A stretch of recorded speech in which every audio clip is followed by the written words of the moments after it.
Alors voilà enfin la vidéo qui fait peur, celle où on va parler de comment on peut faire des photos nettes du début jusqu'à la fin, du premier plan jusqu'à l'arrière-plan, notamment avec la technique du focus stacking. Rien que ce terme-là, ça fait trembler des photographes. Vous allez voir que c'est pas si compliqué, mais il y a quand même pas mal de bons réflexes à avoir, donc je vous explique tout ça.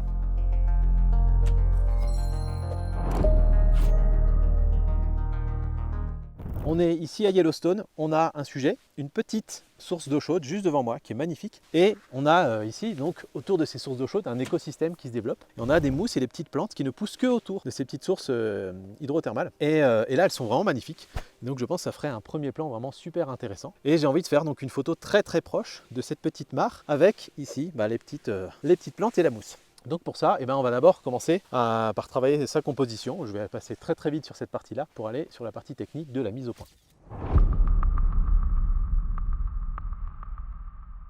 Hop!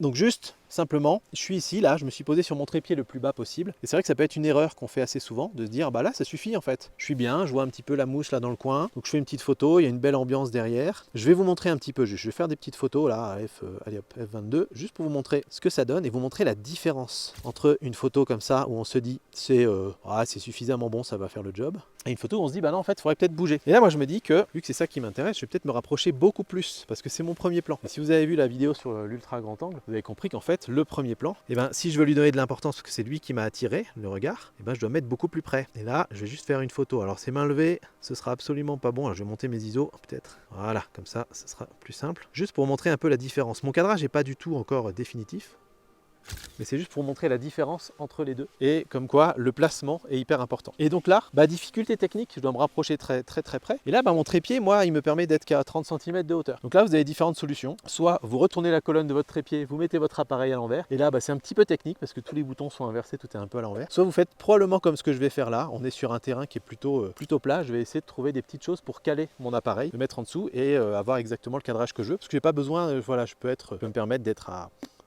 1 ou 2 cm au-dessus du sol. Du moment que c'est suffisamment stable, aussi stable qu'un trépied, ça suffira. Donc, toi, je te sors de là. Alors d'une manière générale, j'essaye de ne pas arracher des choses, si je peux. Mais si j'ai des éléments qui sont gênants, par exemple là au premier plan, j'ai des petites... je vais vous montrer. Hop. J'ai des toutes petites branches ici qui viennent faire des lignes qui ne me plaisent pas vraiment. Donc je peux simplement les prendre et les bouger. Hop, je les enlève. Alors celle-là par contre elle est dans le sol. Elle est prise dans le sol, donc je ne vais pas l'arracher. Donc ce que je vais faire idéalement, c'est la déplacer sur le côté, qu'elle ne soit pas dans mon cadre. Hop, essayer de la caler quelque part sur une autre plante. Tac, et voilà. Et là elle m'embêtera moins. Voilà, pas hésiter à bouger un petit peu les éléments. Si j'ai pas le choix, sur des scènes un petit peu comme ça, si j'ai pas le choix, de temps en temps ça peut m'arriver d'arracher une petite plante. Mais quand je peux éviter, j'évite. Là j'ai des premiers plans qui sont plutôt intéressants. Je vais essayer d'aller voir un peu sur le côté et changer un peu aussi, comme ça. Hop, qu'est-ce qu'on a de ce côté-là? Là, on a plus de mousse. Ah ouais, là j'ai un truc qui est sympa. Il y en a toujours à l'arrière-plan, on a toute la lumière là. Donc ça c'est plutôt cool. Et en plus je peux me reposer sur le bois. Alors, prendre des positions un peu acrobatiques. Désolé les petites fougères. Hop, il faut que j'ai quelque chose pour caler là. Alors, les clés de voiture. Qu'est-ce que ça donne? Pas mal. Donc là, c'est vraiment pas grave de prendre du temps pour essayer d'enlever tous les petits éléments qui peuvent être un petit peu gênants. Parce que tout ce que vous n'arrivez pas à enlever là, vous aurez probablement envie de l'enlever sur Photoshop. Et là, je peux vous dire que ce sera une autre paire de manches. Vous prenez vraiment bien le temps, regardez bien sur votre photo, pour vraiment retirer tous les petits éléments qui vous dérangent. Alors, je retire pas tout, je fais pas en sorte que tout soit super clean. Mais s'il y a des endroits où ça fait encore une fois des lignes qui se croisent ou des éléments qui sont un peu en compétition les uns avec les autres, c'est là où je vais essayer de nettoyer un petit peu.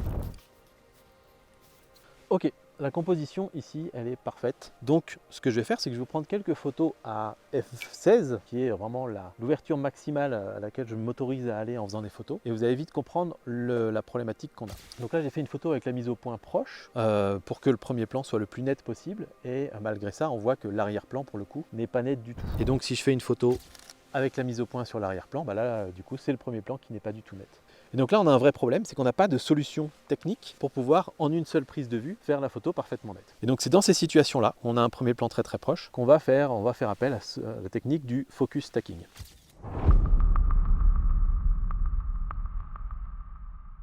Donc le focus stacking consiste en fait à prendre plusieurs photos avec exactement les mêmes réglages et en faisant une mise au point proche un peu plus loin, un peu plus loin, un peu plus loin et à l'infini. Et ensuite, on va venir additionner ces photos-là sur Photoshop pour avoir du coup une netteté parfaite du début jusqu'à l'infini. La petite chose qu'il faut retenir, c'est que plus vous faites la mise au point proche, plus vos intervalles, vos distances où vous devez changer la mise au point doivent être rapprochés. Je compte plus le nombre de fois où j'ai fait des focus stacking et où au lieu de laisser 1 cm entre le premier point et le deuxième point, j'en ai laissé 3 ou 4 et du coup entre les deux zones il y avait une zone de flou et ça fait très moche sur la photo finale. Donc vaut mieux en prendre trop que pas assez. Vaut mieux sur un focus stacking, là par exemple où j'ai un premier plan qui est vraiment à 10 cm de l'objectif, il vaut mieux faire un focus stacking de 15, 20, 30 photos et en avoir en trop plutôt que de faire un petit peu les radins, d'en faire que 4 ou 5 et de se retrouver devant l'ordinateur à se dire bah zut, finalement cette photo elle sera gâchée. Donc là la grosse difficulté que je vais rencontrer, c'est cette fumée parce qu'en fait la fumée elle va changer un petit peu mes photos et donc il va falloir vraiment que j'essaie de faire le plus vite possible toutes mes photos à un moment où la fumée devrait pas trop changer. Donc c'est ça un petit peu le challenge que je vais devoir relever. Bon déjà en tout cas il faut que je trouve mes bons réglages. Donc ISO 100. J'en ai pas parlé d'ailleurs, mais quelle ouverture on choisit? Dans ce cas là on va choisir une ouverture où on a un piqué maximal sur l'objectif. Moi je sais qu'avec cet objectif là f8, f11 on est très bien. Donc je vais mettre f11, comme ça j'ai un petit peu plus de latitude.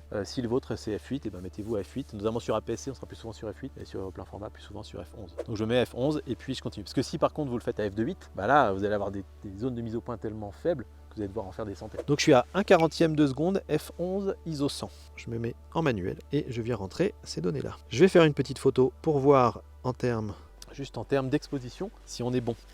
Parce que j'ai des zones qui peuvent être un petit peu sombres là. Voilà, donc j'ai des petits points noirs et 1 ou 2 petits points blancs dans le ciel. Donc pour moi c'est juste bon comme il faut. Là ça peut être une difficulté technique si vous êtes sur une composition. Vous avez par exemple le soleil dans l'image et des zones d'ombre devant. Là vous allez devoir faire en plus d'un focus stacking un HDR. Donc faire 3 expositions à chaque fois pour chaque zone de mise au point. Donc là ça peut vraiment compliquer les choses. Là on est plutôt pas mal. Et c'est vraiment un très gros avantage pour les photographes de paysage d'avoir ces boîtiers modernes qui ont des plages d'exposition beaucoup plus larges. Parce que du coup j'ai quasiment plus jamais besoin de faire du HDR. Et alors ça me dérange pas de faire du HDR, mais quand il faut faire du HDR plus du focus stacking, c'est là où ça commence à devenir un petit peu compliqué. Surtout quand ça bouge comme ça, il faut s'y prendre rapidement. Donc je vais commencer toujours par les éléments les plus proches de moi, et petit à petit je vais aller faire la mise au point un peu plus loin. Donc là pareil, si vous avez un écran tactile, ça peut beaucoup aider parce que vous faites la mise au point beaucoup plus rapidement, et surtout vous touchez beaucoup moins fort votre boîtier. Écran tactile plus télécommande, on a beaucoup moins de chances que la composition bouge entre deux. Allez, c'est calme, on lance.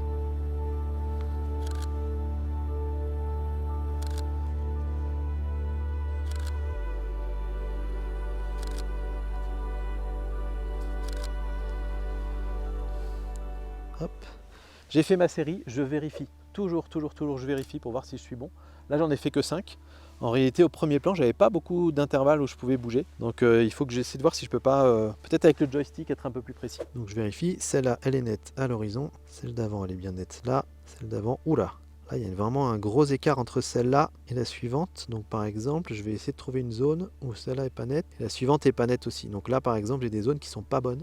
Ici, en fait, j'ai une longue transition. Il faut que je fasse des mises au point intermédiaires là entre les deux et je l'ai pas fait. Donc là, je le vois tout de suite qu'il y a des problèmes déjà. Est-ce que sur les premières, on est bon au premier plan? Alors, en faisant la mise au point la plus proche possible, mon tout premier plan n'était pas bon parce que en fait, j'avais un petit décalage. Je pouvais pas me mettre vraiment contre le bas de l'image. Donc, je vais voir avec le joystick si je peux faire ça. Si j'y arrive, je le fais avec le joystick. Et sinon, il faudra que je recule un petit peu pour refaire exactement le même cadrage, mais pouvoir au moins en fait prendre ma photo en me disant je la recadrerai ensuite en post-traitement. Et non, malheureusement, je ne peux pas aller tout en bas, tout contre, donc il va falloir que je recule un tout petit peu. Et il faut refaire mon équilibre. Ok, j'ai refait mon équilibre, maintenant je peux prendre mes photos. Et j'en prends un max.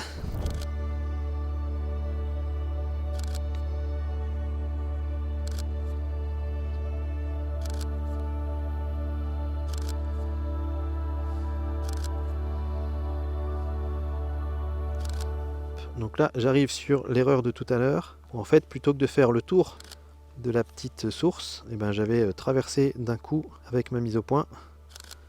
Et ça fait que sur le côté, j'avais des zones qui n'étaient pas bien nettes.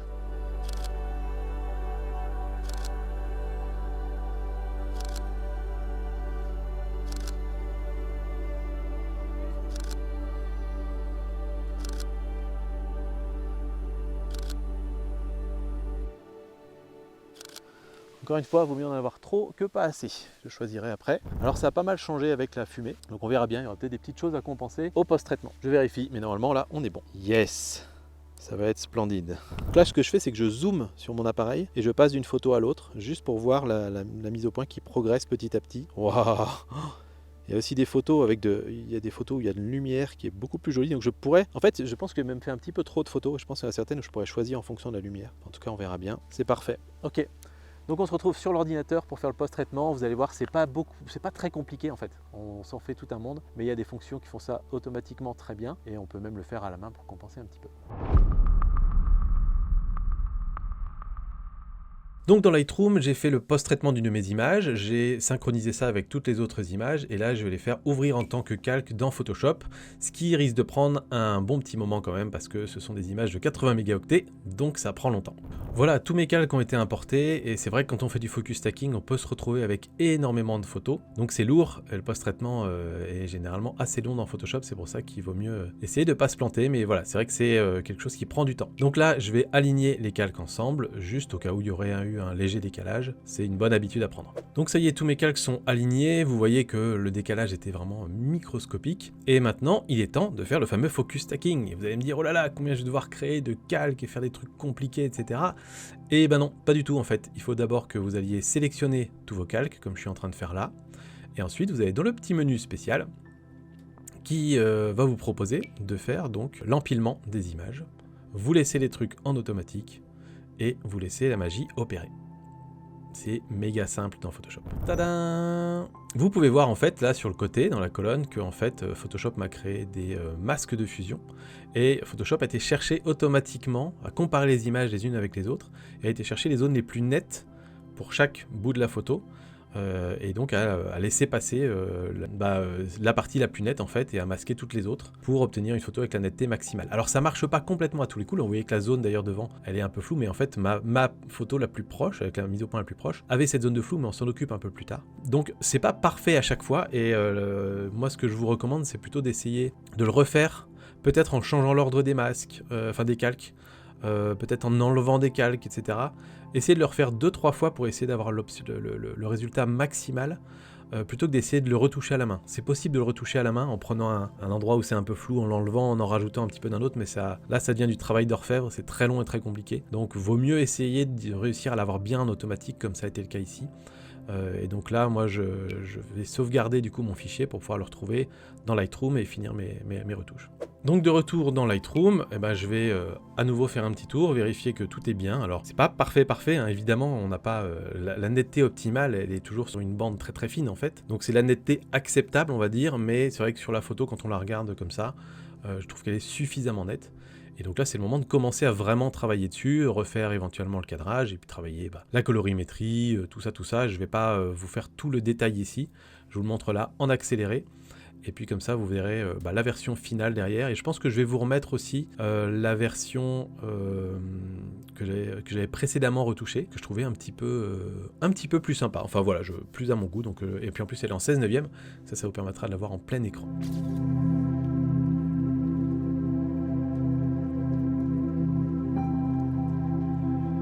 Comment je fais pour ma zone qui était un petit peu floue devant? Il se trouve que c'est une zone qui n'est pas forcément très intéressante pour la photo. Donc en fait, je vais ruser un petit peu et je mets un petit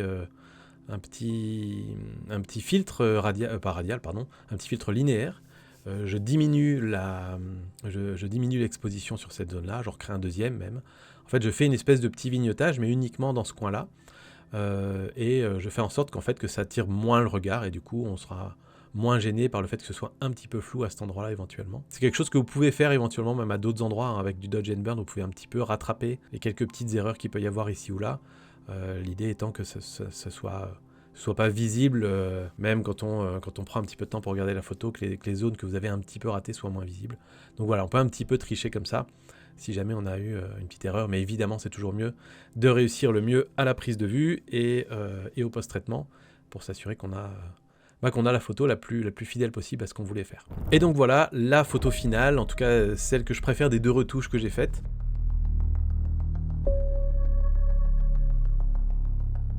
Je sais pas vous d'ailleurs si ça vous arrive des fois de refaire une retouche et de voir que c'est pas exactement la même chose que ce que vous aviez fait la première fois. J'espère que ce tuto vous a plu, dites-le moi en commentaire, mais surtout que ça vous a désinhibé vis-à-vis du focus stacking, parce que c'est vrai qu'on s'en fait toute une montagne, c'est vrai qu'à la prise de vue, il y a des techniques un petit peu particulières et ça peut prendre du temps, faut faire ça bien, mais vous voyez qu'en fait au post-traitement c'est ultra facile, donc faut pas s'en priver. Si ça a du sens pour vous de faire un focus stacking, on va pas en faire non plus toutes les 3 photos, mais de temps en temps ça peut faire vraiment des résultats assez spectaculaires et des photos qui sont totalement hors du commun, donc je vous invite vraiment à essayer de les faire. Et si c'est la photo à l'ultra grand angle qui vous intéresse, j'ai fait une vidéo au même endroit mais avec du coup cette source et la source derrière qui est splendide, qui permet de voir comment faire une magnifique photo à l'ultra grand angle avec toutes les astuces, toutes les erreurs à ne pas faire, et je vous mets cette vidéo juste là. Je vous invite à cliquer dessus et on se retrouve là-bas.